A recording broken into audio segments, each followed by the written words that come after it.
The WATS Control Panel gives you the possibility to configure user, levels, product groupings and more.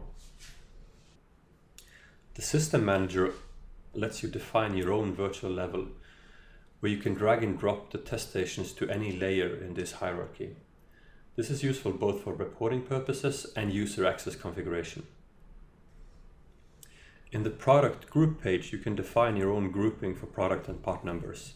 This information in combination with the virtual levels provide a high level of control when it comes to your reporting queries and configuration of user access.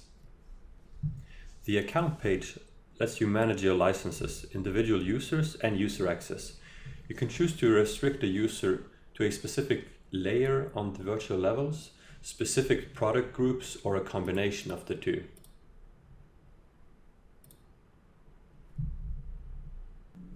The processes page lists all the relevant test processes that your organization uses.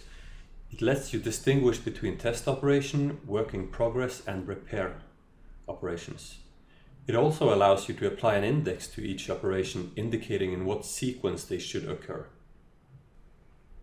The unit verification rules page uses this information when assessing if all the required tests has been performed and if they happened in the correct order. You can also configure Kpi targets from the control panel and define if these belongs to test operations and part numbers.